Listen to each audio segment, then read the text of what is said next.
अब तक कहानी में आज कराची के गरीब नौजवान की कहानी, जिसने महंगाई में जमीन वालों के लिए किराया मांगा तो दरख्त पर घर बना लिया। मेरा नाम फरमान है, मेरी 25 साल उम्र है। पहले मैं नीचे पार्कों में सोता था। नीचे पार्कों में परेशानी होती थी कि कीड़े मकोड़ों की वजह से। तो फिर मैंने सोचा कि ऊपर बना के देखता हूँ। एक लकड़ी का फट्टा रखा है, ऐसे ही सो जाता था। फिर मैंने पक्का पक्का इसको घर बना लिया। माशाल्लाह मजबूत ही घर बन गया। घर पूरी तरह सहूलत से आरास्ता है, जिसमें सोने के लिए नरम बिस्तर, खाना बनाने की सजावट का सामान, वॉश बेसिन वगैरह मौजूद है। वजीर आजम से शिकवे इतने के महंगाई ने कमर तोड़ डाली। दरख्तों पर परिंदों के घोंसले देखकर जज्बा पैदा हुआ और फरमान अली ने दरख्त पर रहना शुरू कर दिया। ये मुझे यहाँ तकरीबन 8 साल हो गए हैं। मेरे माँ बाप का इंतकाल हो गया है और मेरी वाइफ ने मुझे मैं वो बेवा समझ के मैंने शादी की थी।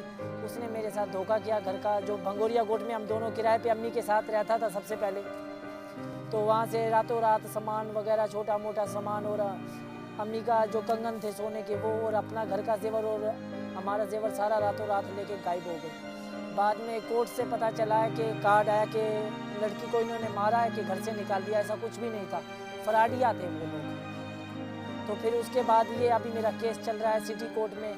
हर महीने मैं 3000 भर के आ रहा हूँ। अभी भी मेरी जेब में पर्ची पड़ी हुई है उसकी, जो इस महीने की मैं 4 तारीख को अपना वो भर के आया हूँ। 3000 रुपये भर के आया हूँ। हर महीने 3000 दे के आता हूँ। वो घर में बैठी हो, कह रहे हैं उसके घर में बैठने के पैसे दो। तलाक भी नहीं ले रही और खुला भी नहीं ले रही है। ये सिटी कोर्ट की पर्ची है। हर महीना 3000 दिया जाता है। इससे पहले मैं 20,000 रुपये एडवांस दे चुका हूँ। कह रहे हैं हर महीना तुझे 3,000 रुपये देने पड़ेंगे। आप नहीं दोगे तो आपको पुलिस उठा के ले जाएगी।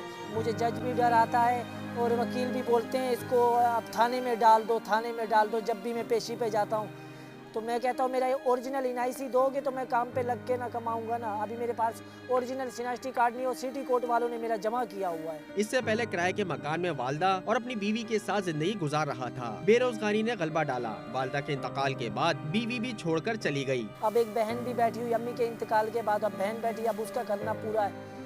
वो अब चाचू कहता है या तू रहेगा हमारे घर में या तेरी बहन रही, दोनों में से एक रहेगा। मेरा तो मसला नहीं है, मैं तो मर्द आदमी हूँ, कहीं भी सो जाऊँगा। वो बेचारी क्या रोड पे सोएगी? हमारा अपना ज़ाती घर नहीं है। अब किराया मैं इतना नहीं दे पाता हूँ जो मैं अपनी बहन को भी रखूँ तो अपने किराए के घर में रख लूँ।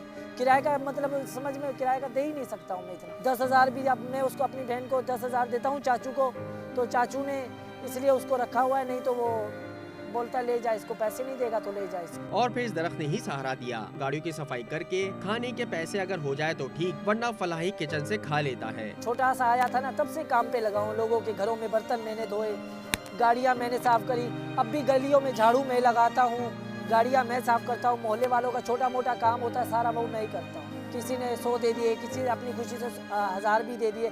ईद आती है, ईदी वाले दिन मुझे 200 रुपये सब देते। पानी ये नीचे पार्क में एक लड़का माली है, वो पानी लगाता है। ये रस्सा वाइट कलर का लटक रहा है इधर, ये वाला रस्सा नीचे फेंक देता हूँ, वो पाइप बांध के दे देता है। ये पानी की टैंकी भी भर लेता हूँ और उधर नहाने के 2 मटके रखे हुए बड़े बड़े ना, तो वो भी भर लेता हूँ। सर्दियों में ये कंबल वम्बल रखे हुए, गर्मियों में ज़्यादा मसला होता है। और बारिशों में ये छत सारी कपड़े की बनी हुई है, ये सारा गीली हो जाती है, ऐसे कीचड़ बन जाता है। फिर तकरीबन 3-4 दिन तो आपको पता है कराची में धूप नहीं निकलती, बिल्कुल गीले बिस्तरे रहते, तब परेशानी सबसे ज़्यादा होती है।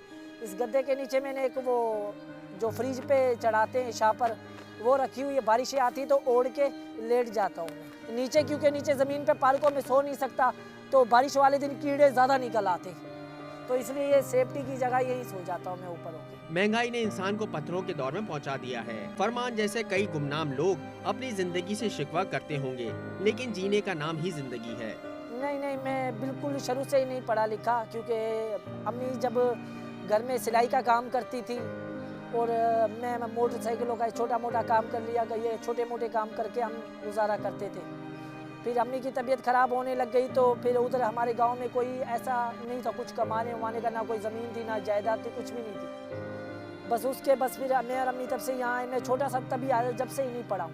थोड़ा बहुत पढ़ा होगा तो पढ़ा होगा, नहीं तो बिल्कुल भी नहीं पढ़ा हूँ। लिखना विखना सिर्फ अपना नाम लिखना आता है, उसके अलावा मुझे कुछ भी नहीं आता। बाकी गाड़ियाँ वगैरह साफ़ करनी आती है, घरों में जैसे छत पे धुलाई करनी आती है, या किसी बकरों के लिए लोग छतों पे कमरे बनवाते, झोपड़े बनवाते, वो बना देता हूँ। लोग खर्चा पानी मुझे देते थे। सबसे पहले तो ये कोर्ट का जो मेरे ऊपर केस चल रहा है ये हल किया जाए, मैं इससे सबसे ज़्यादा परेशान हूँ।